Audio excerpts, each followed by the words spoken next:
प्यारे विद्यार्थियों, सामाजिक में आपके पहला चैप्टर कंप्लीट हो चुका है और आज हम इसका चैप्टर नंबर 2, जैसा आप अपनी मोबाइल स्क्रीन पर देख रहे होंगे, संघर्षकालीन भारत 1206 ईस्वी से 1757 तक। ठीक है, तो प्रारंभ से लेकर 1206 तक की बातें हम पिछले अध्याय में कर चुके हैं, एक पहले नंबर के लेसन में।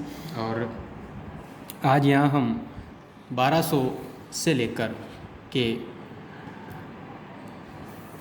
1757 ईस्वी तक की सारी घटनाएं इसमें देखेंगे और जानेंगे, समझने का प्रयास करेंगे। ठीक है दोस्तों, तो आप चैप्टर नंबर जो है 2 देखते हैं इसमें क्या है और क्या नहीं है। ठीक है, तो सबसे पहले संघर्षकालीन भारत कहा जाता है। इस समय किन किन से संघर्ष रहा भारत का और कौन कौन से आक्रमणकारी आए, किन किन ने यहाँ सत्ता स्थापित करने की कोशिश की, तो वो सारी चीज़ें हम इसमें देखते हैं। तो आइए शुरू करते हैं। भारत पर लगातार विदेशी आक्रांताओं ने आक्रमण किए। तो भारत पर लगातार किसी न किसी विदेशी आक्रमणकारियों ने आक्रमण किए ही सही, और वो लगातार जारी रहे। तो उससे पहले भी आपने देखा होगा कई विदेशी जातियाँ, शक, कुषाण, ये सारी चीज़ें जो है हम पिछले अध्याय में पढ़ चुके हैं। तो यहाँ देखते हैं, भारतीयों ने इन आक्रमणों का वीरतापूर्वक प्रतिरोध किया, संघर्ष किया। भारतीयों ने प्रारंभिक अरबी एवं मुस्लिम आक्रांताओं को पराजित कर खदेड़ दिया। अमर खलीफा के समय 636 ईस्वी में अरबों द्वारा पहला समुद्री आक्रमण ठाणे पर हुआ। ठाणे महाराष्ट्र में है।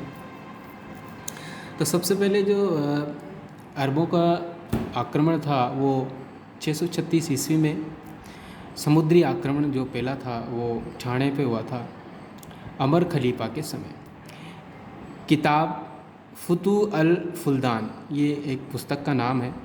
इस पर लिखा है कि अरबों का ये अभियान विफल रहा, सफल नहीं हो सका। इसके बाद बड़वास यानी भड़ोच और सिंध के डेबाल बंदरगाहों पर अरबों का फिर आक्रमण हुआ। ये आक्रमण भी असफल रहे। चचनामा में उल्लेख मिलता है कि डेबाल के संघर्ष में अरब सेना नाइक मुदायरा पराजित हुआ और मारा गया। ठीक है, तो ये आक्रमण भी असफल रहे थे, भड़ोच पर और सिंध के डेबाल बंदरगाहों पर होने वाले अरब आक्रमण।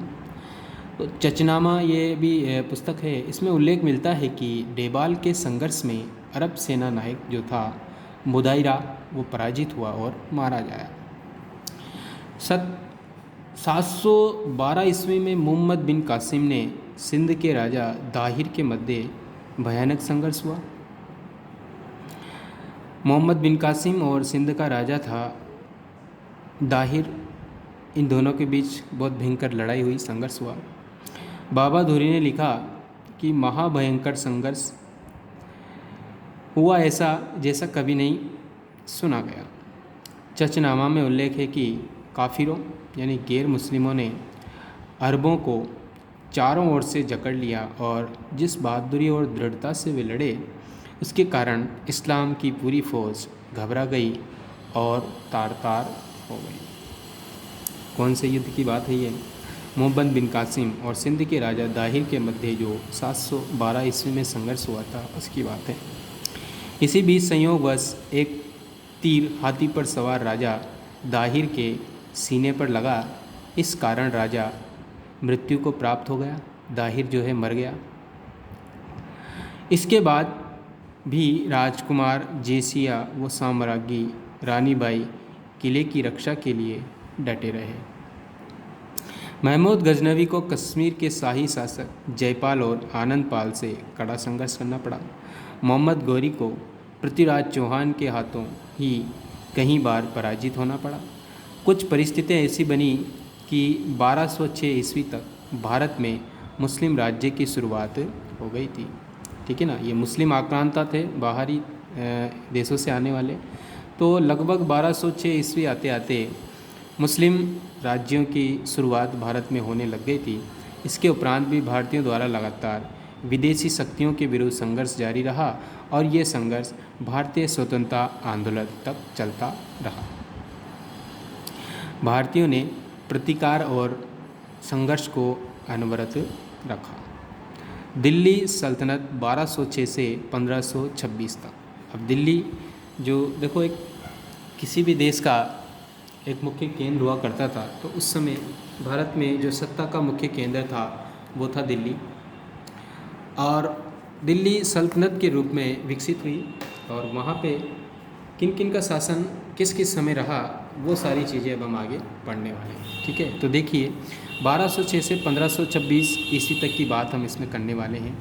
किन शासकों ने यहाँ शासन किया और किन का अधिकार रहा। यामिनी, इलबरी या गुलाम वंश।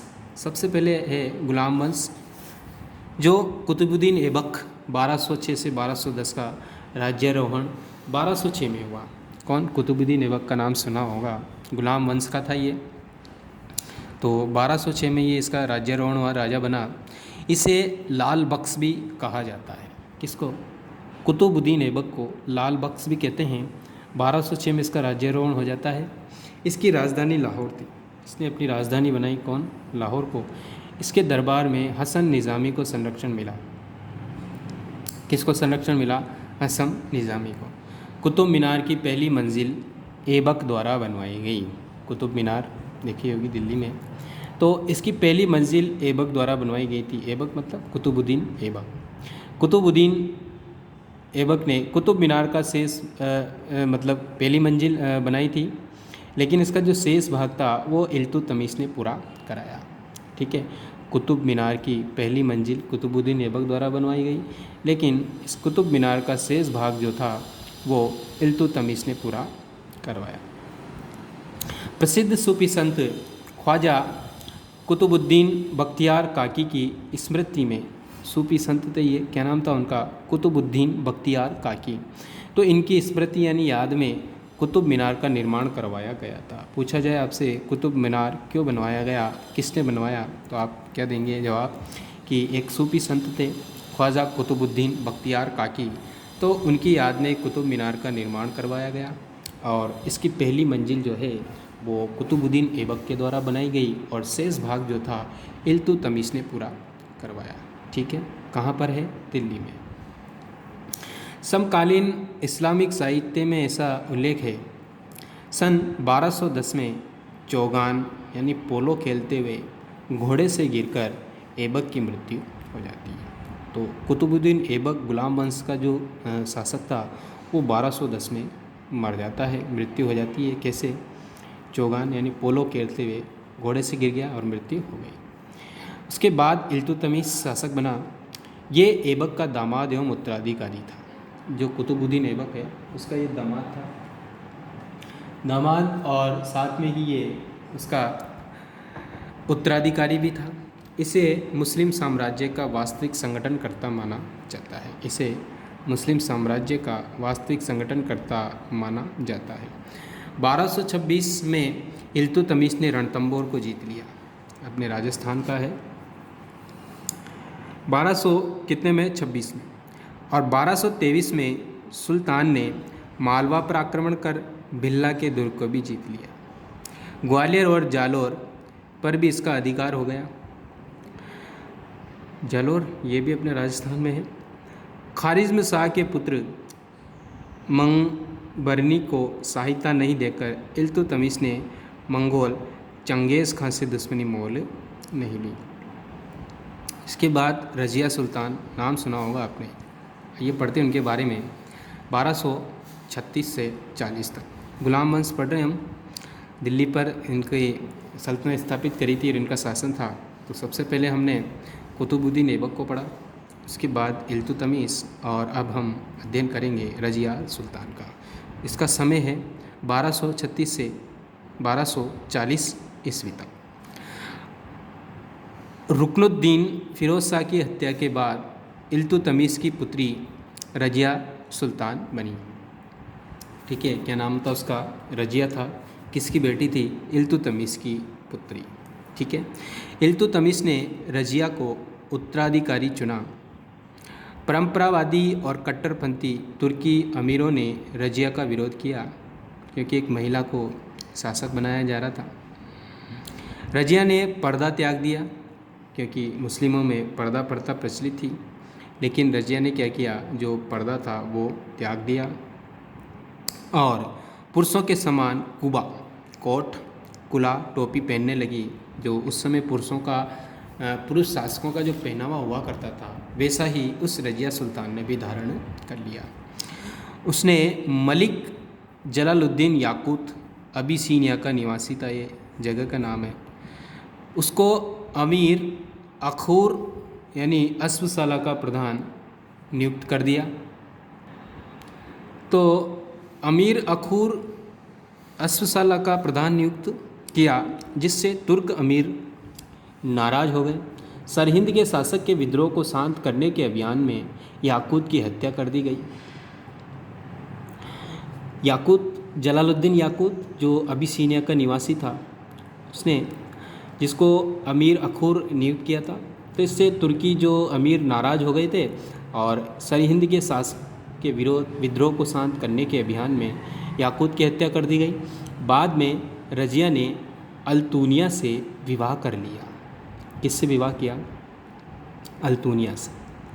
तो रजिया सुल्तान जो थी उसने किससे विवाह कर लिया? अल्तूनिया से। परंतु 1240 में उन दोनों को मार डाला गया। किसको? रजिया सुल्तान को और अल्तूनिया को।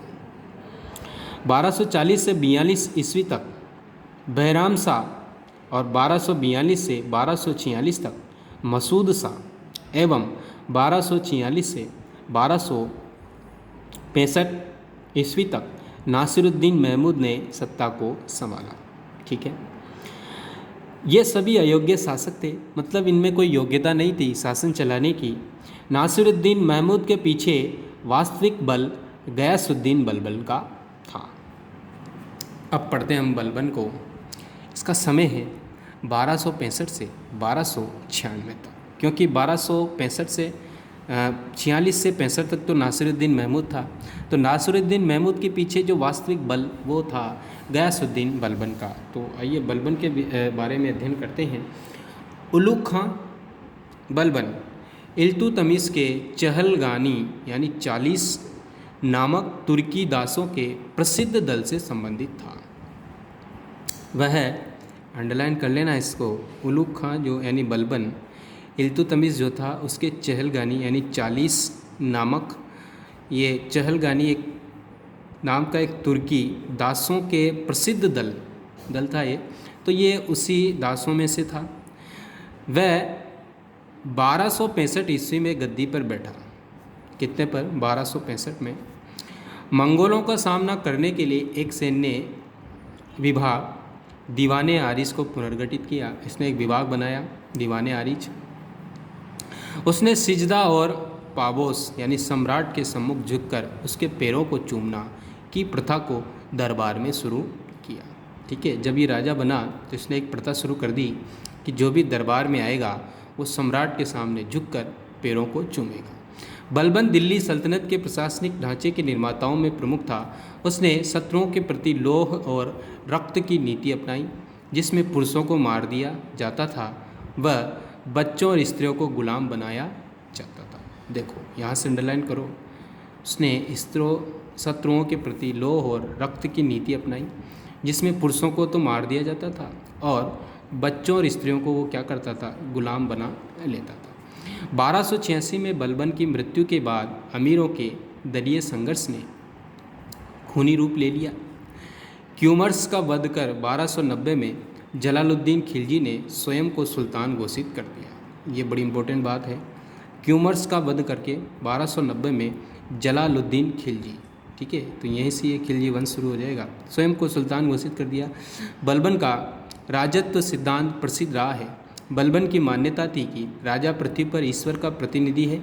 राजा साधारण जनता से अलग व्यक्तित्व है। वह ईश्वर द्वारा प्रदत्त गुणों से युक्त है, जो उसे शासन करने की शक्ति प्रदान करता है। बलबन तुर्क अमीरों के विद्रोह से परिचित था। इसी कारण उसने दरबार में कठोर अनुशासन बनाए रखा, कानून व्यवस्था की स्थिति को व्यवस्थित करना, चोरों डाकुओं का दमन एवं राजपूत जमींदारों के शासन विरोधी विद्रोहों को कुचलना उसके प्रमुख कार्य थे। देखो क्या करता था बलबन, कानून व्यवस्था की स्थिति को व्यवस्थित करना, लर्न करेंगे यहाँ से, चोरों डाकुओं का दमन करना एवं राजपूत जमींदारों के शासन विरोधी विद्रोहों को कुचलना उसके प्रमुख कार्य थे। Now turn your page. तो अब है आपका खिलजी वंश। तो ये गुलाम वंश का साम्राज्य था, ऊपर देख लीजिए।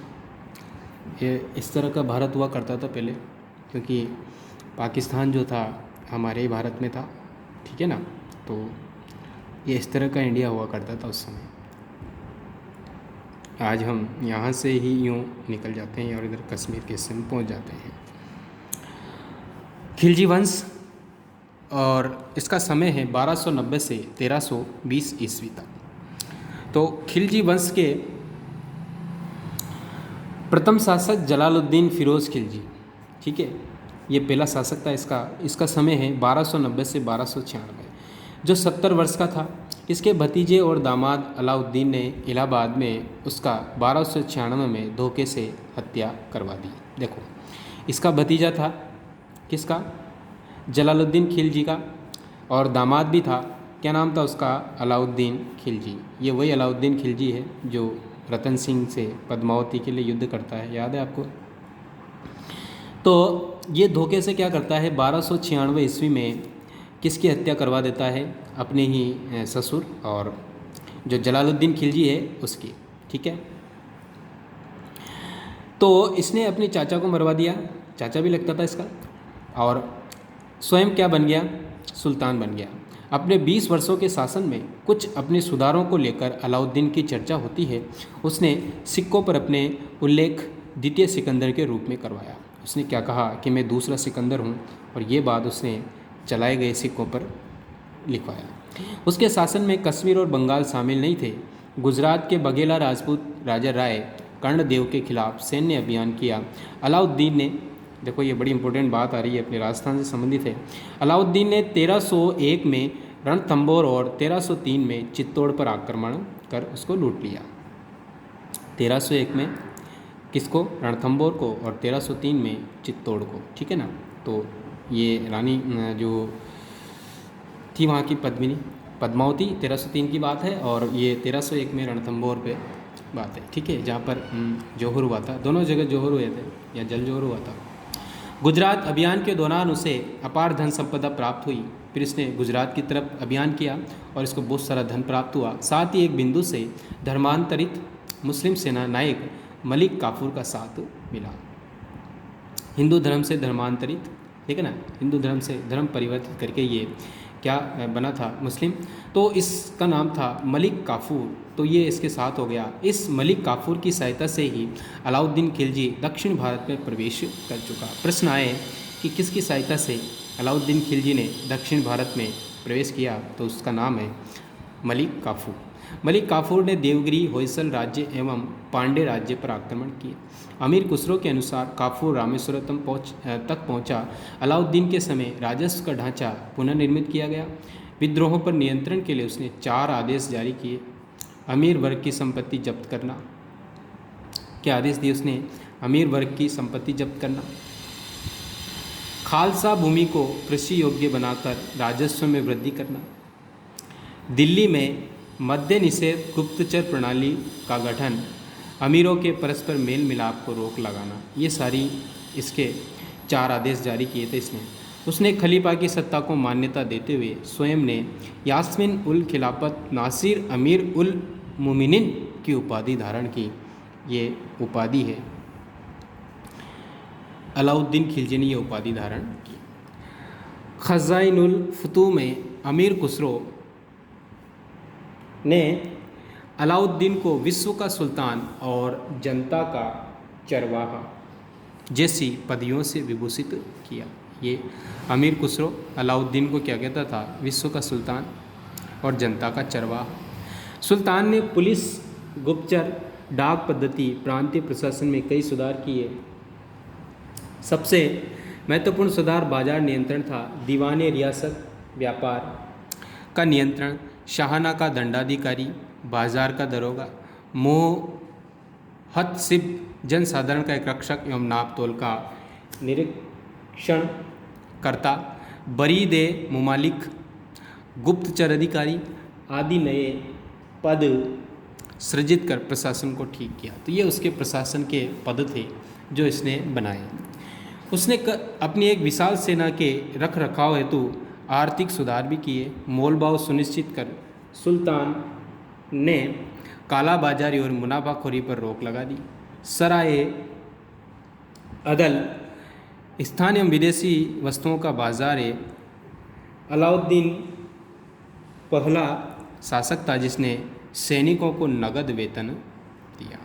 ठीक है, ये पहला सा शासक था जिसकी सेना में जो सैनिक थे उनको नगद पैसा देता था वेतन के रूप में।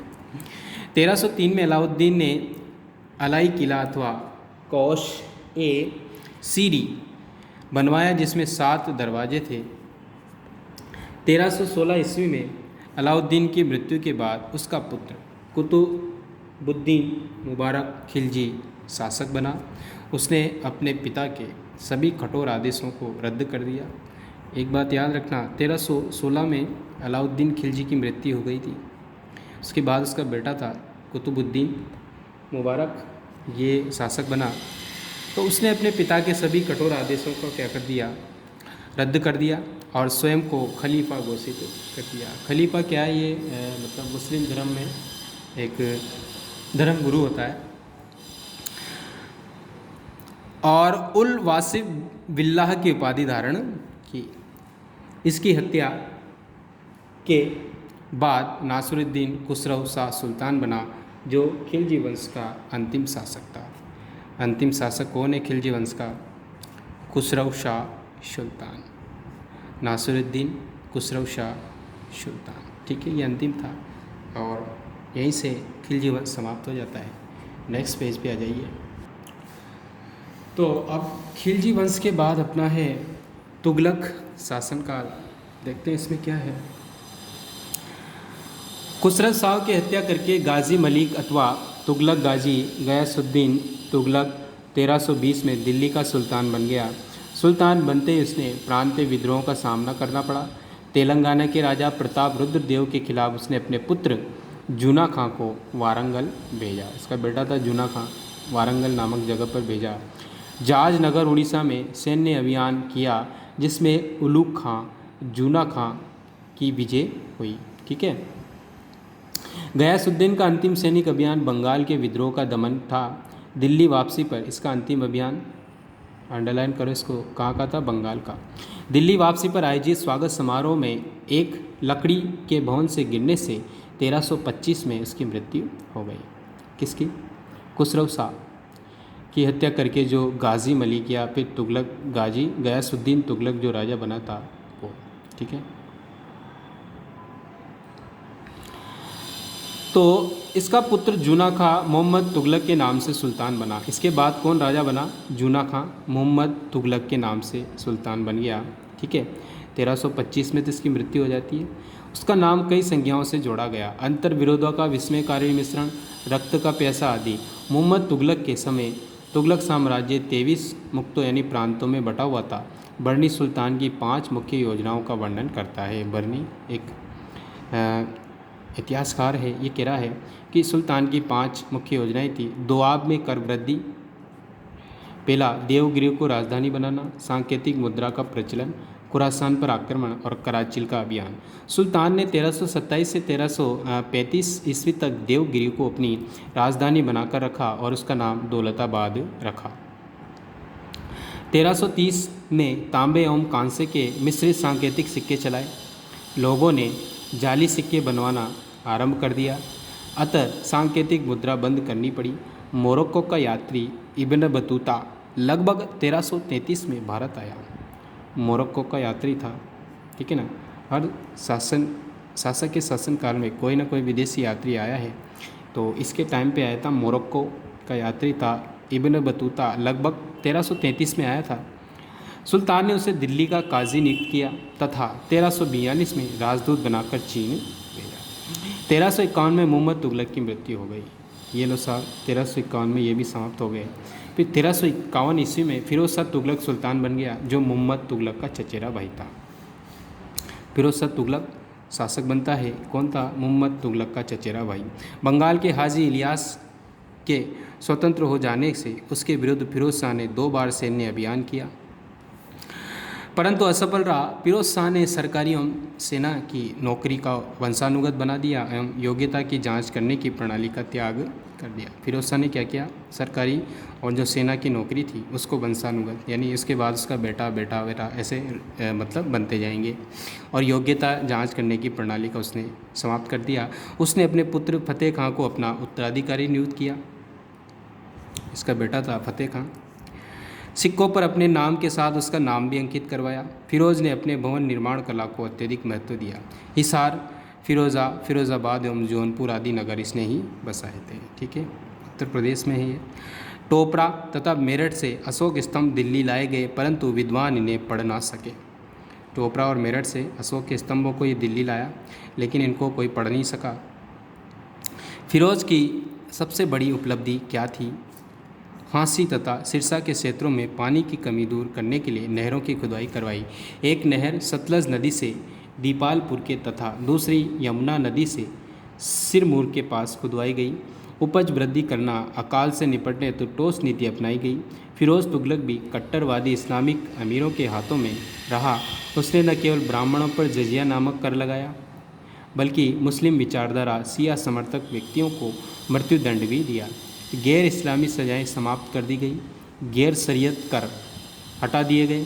केवल 4 मुख्य कर उसने रखे: खराज, जक़ात, खम्स और जजिया कर।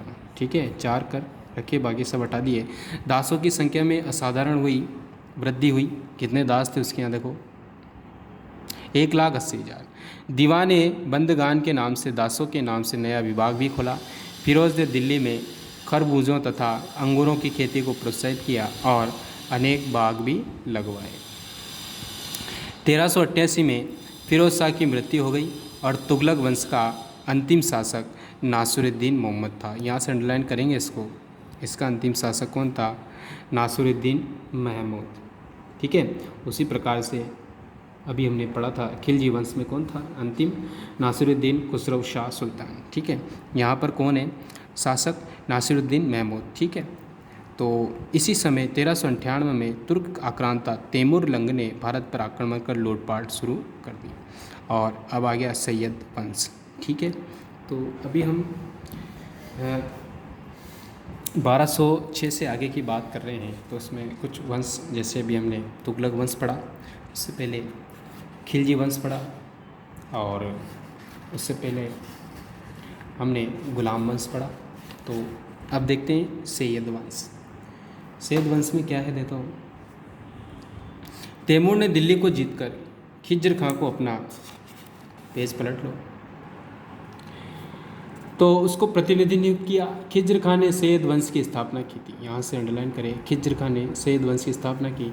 1414 से 1421 तक शासन करने के बाद खिज्र खां ने न तो कभी शाह की उपाधि धारण की और न ही अपने नाम से सिक्के चलाए। इसके बाद मुबारक शाह 1421 से 1434 ईस्वी तक शासक रहा। इसने सर्व शाह की उपाधि धारण की थी। ठीक है, तो इसके बाद अपना सैयद वंश के बाद लोधी वंश, और देख लेते हैं इसको भी। अंतिम सैयद शासक आलम शाह। सैयद में अंतिम कौन था? आलम शाह। उसने स्वेच्छापूर्वक दिल्ली का शासन त्याग दिया और बहलोत लोधी ने 1421 में दिल्ली पर अधिकार कर लिया। दिल्ली पर तुर्कों के बाद पहली बार अफगान साम्राज्य का शासन हुआ। उसने जौनपुर के महमूद शाह सरकी के दिल्ली पर अधिकार करने के प्रयास को असफल कर दिया। 38 वर्ष शासन करने के बाद 1489 में उसकी मृत्यु हो गई। इसके बाद उसका दूसरा पुत्र निज़ाम शाह सिकंदर शाह की उपाधि धारण कर सुल्तान बना। तिरहुत बिहार एवं बंगाल तक उसने साम्राज्य विस्तार किया। इसका न्याय प्रबंध एवं राजस्व सुधार प्रसिद्ध है। भूमि की नाप और इसके आधार पर भूमि कर नियत करने का कार्य किया। एक गज चलाया जो प्राय 30 इंच का होता था। इसने गज चलाया, माप का एक तो 30 इंच का जो होता था। ये गज लंबे समय तक सिकंदरी गज के नाम से चलता रहा। इटावा, बयाना, कौल, ग्वालियर एवं धौलपुर के शासकों को अधीन रखने के अभिप्राय से उसने 1506 ईस्वी में आगरा नगर का निर्माण करवाया। उसका उपनाम गुलरू खां था। इसी उपनाम से कविता भी लिखता था। नवंबर 1517 ईस्वी में उसकी मृत्यु के बाद उसका पुत्र इब्राहिम लोदी आगरा की गद्दी पर बैठा। कब? 1517 में इसकी बेटा जो था इब्राहिम लोदी वो आगरा की गद्दी पर बैठा। 1517 से 1518 ईस्वी में इब्राहिम लोदी व राणा सांगा के मध्य युद्ध हुआ, जिसमें लोदियों की हार हुई। 1526 में पानीपत के मैदान में सिकंदर बाबर से युद्ध में हार गया। 1526 में पानीपत का युद्ध हुआ था, जिसमें सिकंदर बाबर से हार जाता है। इतिहास में ये युद्ध पानीपत का प्रथम युद्ध कहलाता है। पूछा जाए पानीपत का प्रथम युद्ध कब हुआ? 1526 में। किस किस के बीच? सिकंदर और बाबर के बीच, इब्राहिम लोदी और बाबर के बीच हुआ था। युद्ध के नाम से प्रसिद्ध है। ये युद्ध युगांतकारी सिद्ध हुआ और भारत में मुगल वंश की स्थापना हो गई। कब? 1526 में। ठीक है, ये सल्तनतकालीन प्रशासन है, तो इसको देख लेते हैं और फिर आगे की बात करेंगे। सुल्तान की पहले सुल्तान हुआ करता था सबसे ऊपर। सुल्तान की उपाधि तुर्की शासकों द्वारा प्रारंभ की गई। महमूद गजनवी सुल्तान की उपाधि धारण करने वाला पहला शासक था। महमूद गजनवी सुल्तान बनने वाला धारण करने वाला पहला व्यक्ति। राज्य की संपूर्ण शक्ति सुल्तान के हाथ में थी। वह पूर्णतया प्रधान, न्यायाधीश, राजनीति एवं मजहब दोनों क्षेत्रों का अधिपति होता था। सुल्तान से अपेक्षा की जाती थी कि वे उलेमा वर्ग की राय माने। अमीर कौन होता था? सुल्तान की शक्ति पर अमीर वर्ग का प्रभाव रहा। अमीरों के दो वर्ग तुर्क तथा गैर तुर्क थे। इल्तुतमिश के काल में 40 अमीरों की समूह चहलगानी कहलाता था, पहले आया था ये। शासन की योग्यता एवं अयोग्यता के अनुसार अमीरों का दरबार में प्रभाव कम ज़्यादा होता रहा। केंद्रीय शासन संस्था मजलिस खलवत मंत्री परिषद की तरह होती थी। वजीर, आरिज़े, मुमालिक, दीवाने, इंशा, दीवाने रिसालत इसके 4 स्तंभ थे। वजीर का कार्यालय दीवाने वजारत कहलाता था। इसे वित्त विभाग कहा जा सकता है। मुस्तौफी महालेखा और परीक्षक, खजीन खजांची, मज़म-आदार, हिसाब और संग्रहकर्ता इस विभाग के कर्मचारी होते थे। ठीक है, नेक्स्ट पेज में देखिए। जलालुद्दीन खिलजी ने दीवाने वकूफ़ और अलाउद्दीन ने दीवाने मुस्तफ़ा राज विभाग की स्थापना की थी। ये वित्त विभाग के अंतर्गत ही आते थे। तो महमूद तुगलक ने भूमि को कृषि योग्य बनाने हेतु दीवाने अमीर कोही की स्थापना भी की थी। दीवान इंसाफ पर शाही पत्र व्यवहार का दायित्व था। दीवाने रियासत का कार्य विदेश मंत्री की तरह था। सद्र उस शदूर धर्म विभाग का प्रमुख होता था। इसका कोष अलग होता था, जिसमें जक़ात से प्राप्त धन एकत्रित होता था। काजी उल कुजात न्याय का, बरीद ममालिक सूचना विभाग थे। दरबार एवं राजमहल के लिए 6 कर्मचारी होते थे। वकील दर, बारबक, अमीर हाजिब, अमीर शिकार, अमीर मजलिस, सर ए जहांदार। सल्तनत काल सैन्य धर्म सापेक्ष राजतंत्र कहा जा सकता है। युद्ध के समय लूट के सामान को कम्श कहा जाता था। प्रांतीय शासन केंद्रीय शासन का प्रतिरूप था। प्रांतपतियों को वली या नाजिम कहते थे। प्रांतपतियों को क्या कहते थे? वली या नाजिम। प्रांतपति की नियुक्ति सुल्तान द्वारा की जाती थी। सिख जिले का राजस्व अधिकारी होता था। सिख ये पद का नाम था। अंततः 1206 से 1526 ईस्वी तक दिल्ली की सल्तनत काल में साम्राज्य सीमा तत्कालीन सुल्तान की सैनिक शक्ति के अनुसार घटती बढ़ती रही। तो ये था सल्तनत काल जो 1206 से 1526 ईस्वी तक चला। और उसके बाद पानीपत के प्रथम युद्ध में बाबर की विजय के साथ ही भारत में मुग़ल वंश की स्थापना हो जाती है। तो उसी मुग़ल वंश को हम 1526 से कंटिन्यू नेक्स्ट वीडियो में पढ़ेंगे। तो आज के लिए काफ़ी है और कल के लिए बहुत कुछ बाकी है। ओके, धन्यवाद।